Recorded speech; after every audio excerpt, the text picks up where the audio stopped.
Belajar ya doa apa? Jadi udah belum? Sudah Pak. Udah belum? Oke, Belum. Silahkan berdoa dipimpin ketua kelas. Siapa ketua kelas? Rohan. Oke. Silahkan Rohan pimpin. Baik, sebelum kita belajar teman-teman, marilah kita berdoa. Berdoa mulai.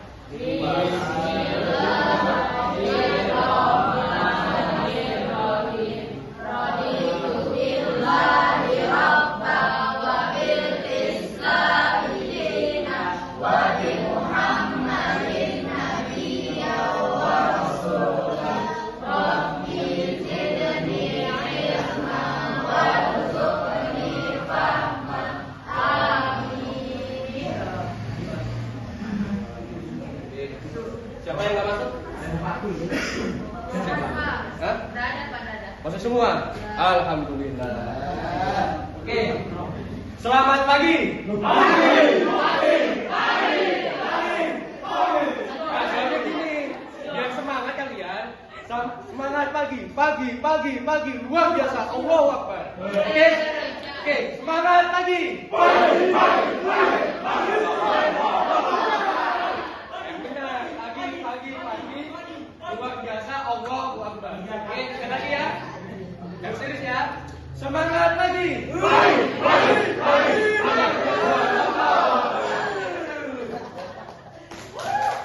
Oke. Baik, anak-anak sekalian. Sekarang sudah masuk ke bab 10, bab terakhir kalian. Kelas 12 SMA, Pak. Berarti kalian sudah mau lulus ini. Siap? Sudah siap lulus? Siap. Hah? Ada yang mau kuliah? Oke, ada yang mau langsung kerja? Saya mau KKN, Pak. Belum, masih kuliah. Masih mau kuliah dulu nanti, ya. Karena masih SMA. Oke. Kemarin kita sudah belajar tentang Wali Songo, ya. Sekarang kita bahas tentang peran organisasi Islam di Indonesia. Ada yang tahu organisasi apa aja yang ada di Indonesia?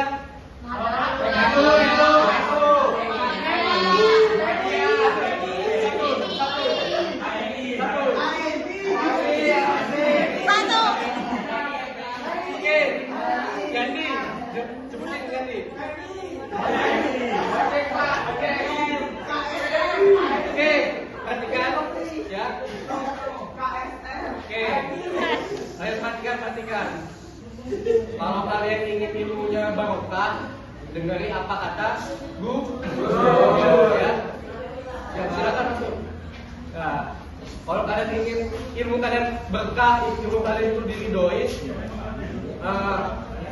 hargai guru kalian, hargai yang berbicara di depan. Oke, tujuan pembelajaran yang pertama, membiasakan siswa untuk dapat bertadarus Al-Quran dan menggunakan hukum bacaan atau tajwid sebagai pengalaman dan meyakini bahwa umat agama Islam berpedoman pada Al-Quran dan hadis sesuai yang tertuang pada Quran surah Al-Baqarah ayat 218, Quran surah An-Nisa ayat 95 dan Quran surah Al-Maidah 35. Jadi nanti kita ngaji dulu sebentar ya untuk ya sebagai umat Islam pegangan pedoman Al-Quran kita kaji dulu nih.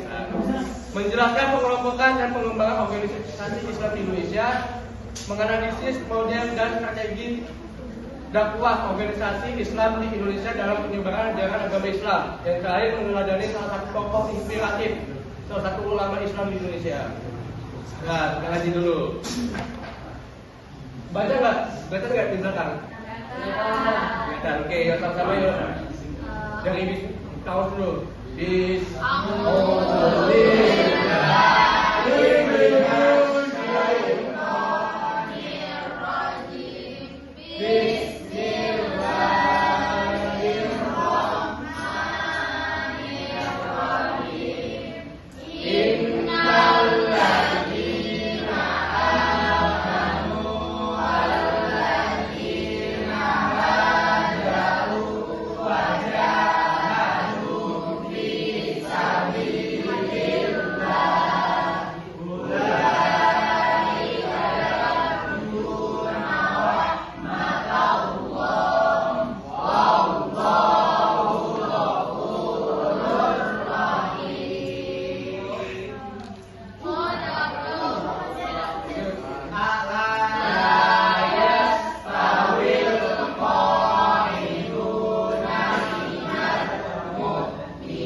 ini pembahasan kita itu adalah yang pertama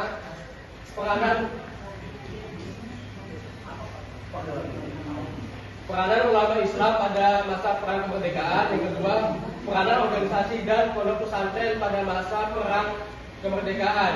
Yaitu ada Muhammadiyah, Nahdlatul Ulama, Persatuan Islam, Tawalib dan Nahdlatul Wathon.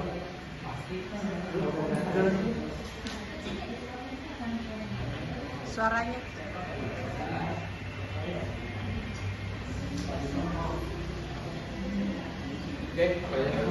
Oke.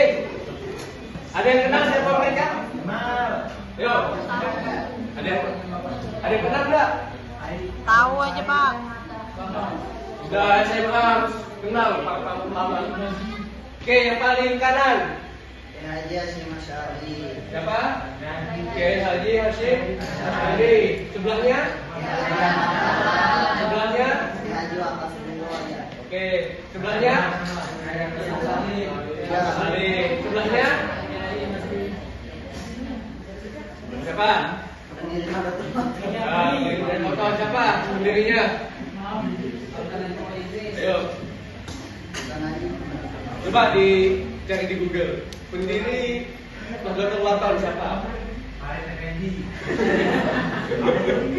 Tidak boleh bohong, tidak boleh benci. Muhammad Zainuddin Abdul Majid. Oke, yang paling ujung Siapa itu? Abdul Halim. Nah, beliau adalah siapa? Ulama Indonesia, ulama besar di Indonesia. Oke, selanjutnya. Ayo. Nah, ini logo apa aja nih? Ini. Ayo, ini apa? Ada tulisan. Ulama. Muhammadiyah. MU. Ini namanya Persis. Persis. Persatuan Islam, bukan Persis Solo ya. Yang ini namanya Persis, organisasi yang ada di Bandung. Oke, sebelahnya Ibnu. apa sebelahnya? Sebelahnya itu adalah organisasi Sumatera Tawalib, organisasi yang Islam yang ada di Sumatera. Paling ujung Kami. Nahdlatul Wathon. Di mana tuh Nahdlatul Wathon?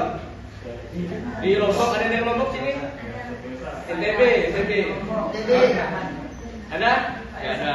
Wayu. Oke, jadi ini adalah salah satu organisasi Islam yang ada di Indonesia. Sebenarnya banyak organisasinya. Oke, lanjut. Ya. Peranan ulama Indonesia pada masa perang kemerdekaan. Nah, jadi ulama itu ada perannya ketika kemerdekaan Indonesia.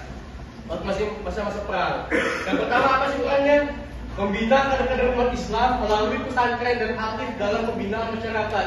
Banyak santri tamatan pesantren kemudian melanjutkan pelayarannya ke Timur Tengah dan kembalinya dari Timur Tengah mereka menjadi ulama besar dan pimpinan perjuangan. Di antaranya adalah Kiai Haji Ahmad Dahlan, Hadratus Syekh Hasyim Asy'ari, Kiai Haji Abdul Halim, Haji Abdul Salim dan Kiai Haji Abdul Wahab Hasbullah. Nah, berarti nama-nama ini nggak asing buat kalian. Nah, jadi para ulama kita dulu itu belajar ke Timur Tengah. Tujuannya apa? Untuk mengkader umat Islam yang ada di Indonesia. Ya. Terus yang kedua, turut berjuang secara fisik sebagai pemimpin perang. Para pahlawan Islam yang pernah berjuang melawan imperialis Portugis dan Belanda, seperti Fatahillah, Sultan Babubroh, Pangeran Diponegoro, Imam Bonjol dan Habib Abdul Rahman adalah juga para ulama yang beriman dan bertakwa, yang berakhlak baik dan bermanfaat bagi orang banyak sehingga mereka menjadi panutan umat. Nah, itulah peran ulama ketika masa perang kemerdekaan. Jadi jangan kira ulama-ulama itu nggak ada kontribusinya untuk kemerdekaan Indonesia. Mereka adalah orang yang paling penting malah di Indonesia. Oke, peran organisasi dan pondok pesantren pada masa perang kemerdekaan. Yang pertama kita bahas Muhammadiyah. Di sini ada yang Muhammadiyah. Dian, Pak. Iya. Oke. Muhammadiyah lahir pada tanggal 18 November 1212 Masehi atau pada tanggal 8 ya. Atau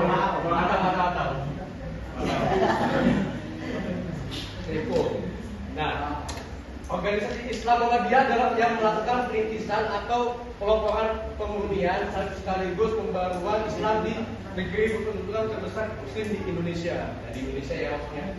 Oke, jadi Muhammadiyah adalah organisasi Islam perintisan, artinya dia yang awal organisasi Islam. Terus siapa sih pendirinya, yaitu Kiai Haji Ahmad Dahlan, ulama besar di Indonesia. Nah, pada Muhammadiyah pada masa penjajahan Belanda yaitu menitikberatkan pada usaha-usaha mencerdaskan rakyat Indonesia yang meningkatkan kesejahteraan mereka. Apa itu? Mencerdaskan rakyat Indonesia. Mereka dikasih pendidikan melalui Muhammadiyah. Oke, faktor pendorongnya.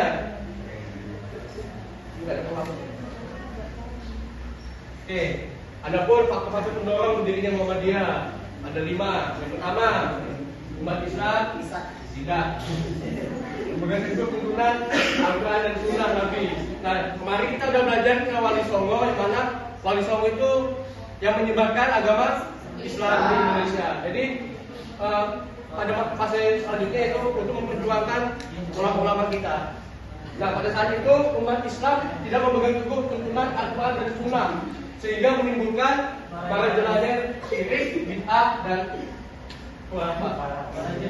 falas ya. Nah, balik. Oke. Nah, jadi pada saat itu umat Islam itu tidak memegang teguh Al-Quran dan Sunnah Nabi. Mereka mengikuti aturan-aturan adat yang ada di Indonesia yang bertentangan dengan ajaran Islam. Terus yang kedua, tidak tegaknya ukhuwah Islamiyah. Nah, apa itu ukhuwah Islamiyah? Persaudaraan antara umat Islam. Nah, persaudaraan antara umat Islam dan ketiadaan organisasi yang kuat. Nah, pada saat itu belum ada organisasi Islam yang kuat untuk memegang keagamaan yang ada di Indonesia. Sehingga timbulnya ketiadaan persatuan antar beragama. Nah, jadi masih ya itu tadi yang pada membid'ahkan lah. Oke, yang ketiga, kegagalan dari sebagian lembaga-lembaga pendidikan Islam dalam memproduksi kader-kader Islam. Keempat, umat Islam pada saat itu berada di alam fanatisme. Silakan masuk. Oke, yang terakhir adalah karena keinsafan yang mengancam kehidupan dan pengaruh agama Islam dan berada pada pengaruh kegiatan dan misi zending Kristen. Jadi tidak pada ajaran Islam, tapi melainkan pada Kristen. Nah, jadi pengaruhnya itu sangat kuat sehingga 5 faktor inilah yang menjadikan Muhammadiyah itu hadir di Indonesia. Oke, kita bahas tentang peran Muhammadiyah pada awal kemerdekaan. Apa sih perannya Muhammadiyah? Adrian tadi belajar Muhammadiyah, tahu nggak perannya Muhammadiyah awal kemerdekaan? Sangat besar karena salah satunya adalah rumusan dasar negara.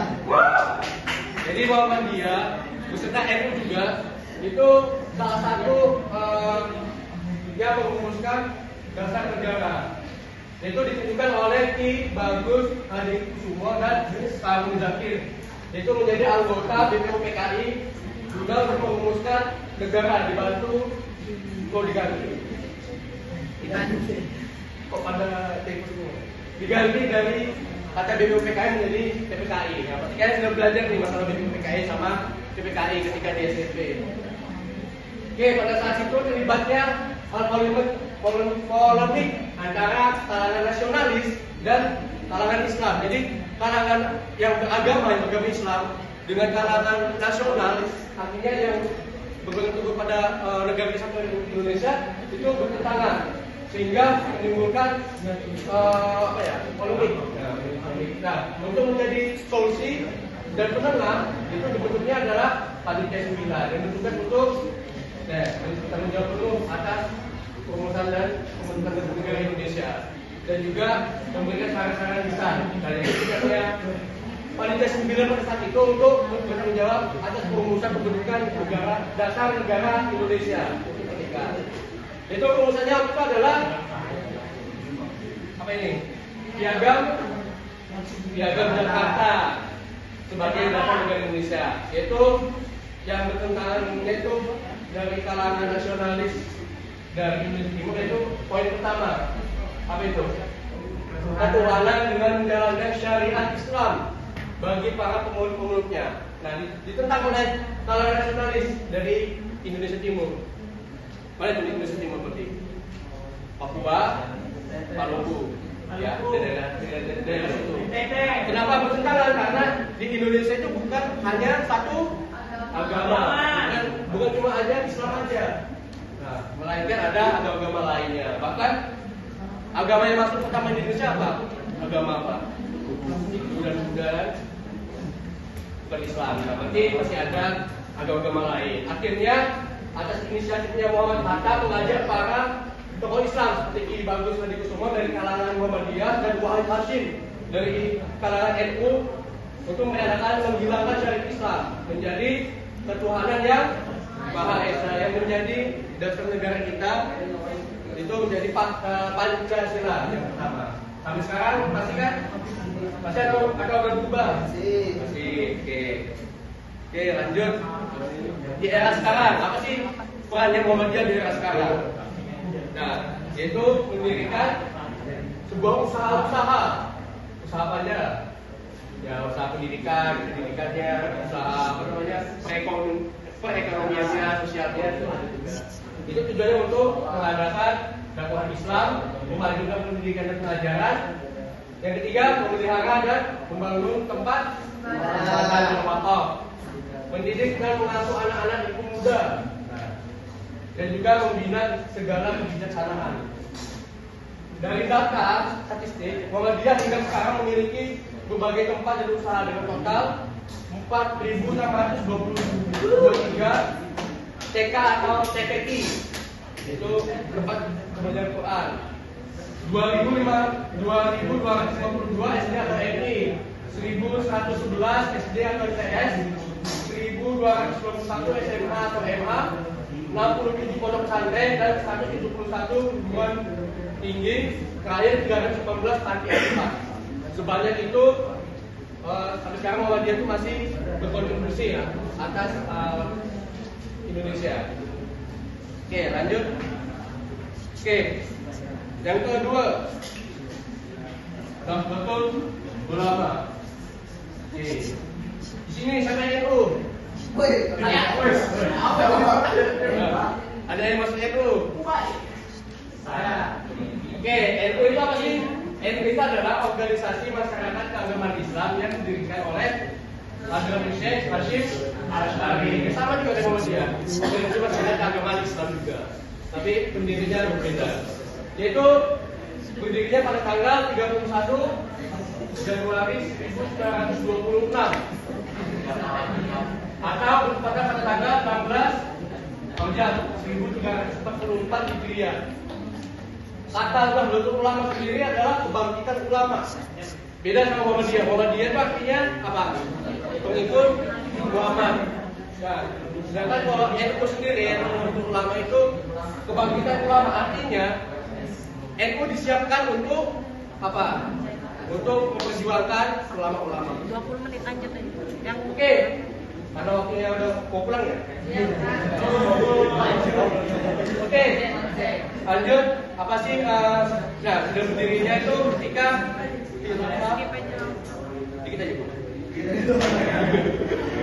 Oke, ini ada sejarah berdirinya ulama dan juga peran NU dalam memperjuangkan kemerdekaan. Tapi peran NU pada awal pendirian itu dia membentuk FPI Ma'arif NU atau Lembaga Pendidikan Ma'arif NU. Yang kedua, peran NU masa pemerintahan Jepang, yang mana tadi sama yang kayak Muhammadiyah tadi untuk memperjuangkan dasar negara. Oke, selanjutnya ini ada peran dan perjuangan NU. Oke, mungkin itu saja dulu materi kita hari ini. Tadi ada organisasi apa aja yang kita bahas tadi? Ya, sama NU. Pendirinya siapa? Oh iya. Hashim Asyari. Oke, untuk minggu depan kita bahas yang lainnya lagi, kayak persis, apalagi tadi potong sama semangat awal itu. Nah itu. Jadi kita nggak bisa selesaikan hari ini karena waktunya juga terbatas. Jadi mohon maaf jika ada salah kata yang disengaja dari Bapak untuk kalian, dan harus lupa juga semangat untuk kehidupan kalian. Jadi ketika udah lulus, ya jangan lupa guru kalian yang sudah memberikan ilmu-ilmu kalian. Oke? Mohon maaf jika Bapak ada salah kata. Wassalamualaikum warahmatullahi wabarakatuh.